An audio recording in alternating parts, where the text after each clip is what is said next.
Madison slams the door behind her. I'm done. They're monsters. The fake heiress is out. I am in. Richard frowns at my transcript, veins popping in his neck. You attend this dump? Absolutely not. We are arranging a transfer to the Ivy League. Now, Meredith circles me. Her eyes dissect my cheap outfit. I'm hiring a full glam squad. You need to look like us. Today, Sullivan tosses a black card onto the table. It spins to a stop in front of me. $2 million, he commands. Spend it all before dinner. Me? Send help. They act like walking red flags. They think they are punishing me with extreme control. But forcing me to have a perfect life without making a single decision? That is my love language. Chapter 1. I spent 18 years rotting in the trenches of the working class. Just as I got my college acceptance letter, the plot twist hit. I was the lost daughter of the ultra-wealthy Xia family. Day 1 at the manor. Madison walked out without a backward glance. She acted like she was escaping a dragon's lair. Before she left, she leaned in close, her voice dripping with martyrdom.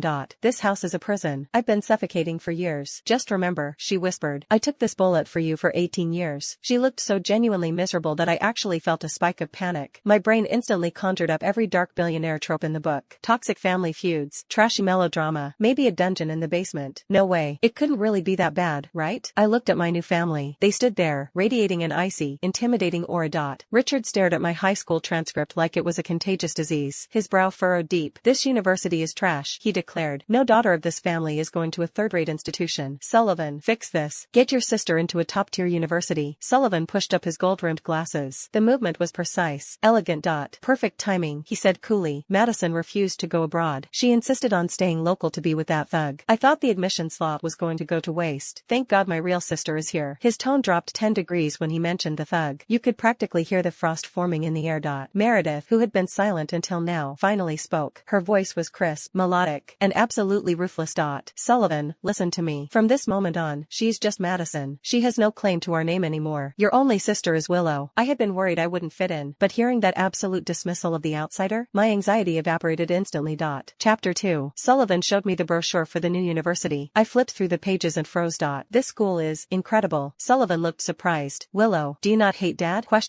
I blinked. Why would I hate him? He arranged this without asking you, Sullivan said. He adjusted his glasses. That was what Madison hated most. She said we were controlling, that she was suffocating. He looked down. She said she was finally free to escape us. We thought, maybe we were wrong. I almost laughed aloud. Madison, the princess who had never known hunger, complaining that her shoes were the wrong brand while walking on a red carpet. Sullivan, I said. In my old home, I had freedom. I could skip class. I could choose a garbage school. No one cared. But let me tell you about that freedom. I remember buying a shirt once. It was slightly more expensive than usual. My mother, my foster mother, started screaming in the middle of the store. What kind of shady shop is this? You are scamming a little girl. It's a total rip-off. The sales clerk looked at me with pure contempt. I stood there, wishing the ground would swallow me. That shame? It never leaves you. That is why I have decision paralysis. Because every choice I made carried the risk of humiliation. Chapter 3. I remembered hearing my foster dad, Earl, brag to the neighbors. You can't control kids, he'd say, leaning back. If you manage them too much, they rebel. Look at Willow. I barely have to watch her. And she gets good grades, right? Did I? Maybe. But if I hadn't been young and ignorant, I wouldn't have picked that garbage high school. I could have scored higher. I could have gone to my dream university. He used freedom as an excuse. It was a way to dodge his responsibilities as a parent. He let me run wild because he was too lazy to guide me. Is that true love? Hardly.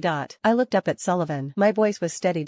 Sullivan, you guys aren't wrong. I like this. Every time I had to make a choice before, I was fighting a war all by myself. I'm tired of it. When you guys handle things, it makes me feel like I'm not alone anymore. Sullivan looked at me. For the first time, the cool facade cracked. He smiled.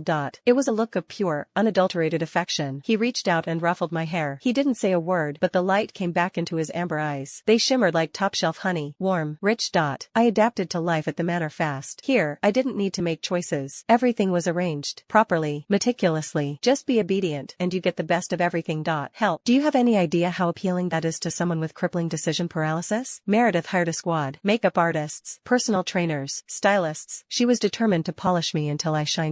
As a daughter of this family, she declared, you must maintain a flawless image. She seized every moment to train me. Etiquette, poise, grace. Dinner was a lesson. She frowned, tapping the table lightly. Don't lower your head to the soup. Bring the spoon to your mouth. And silence, please. I was clumsy, but I tried desperately to absorb it all. I knew the truth. If she didn't care about me integrating into high society, she wouldn't waste her energy teaching me. She would have just let me embarrass myself. After weeks of Meredith's boot camp, I was reborn. I looked in the mirror and gasped. The girl staring back was glowing. She looked like she had a permanent beauty filter on. Meredith's taste was impeccable. Richard wasn't to be outdone. No daughter of mine is living in a dorm, he announced aggressively. seriously. The conditions are trash. He bought a house right next to the university. He even arranged a driver to take me to and from classes every day. This was the suffocating control Madison hated so much. I looked around. I saw parents who were terrified their daughter would suffer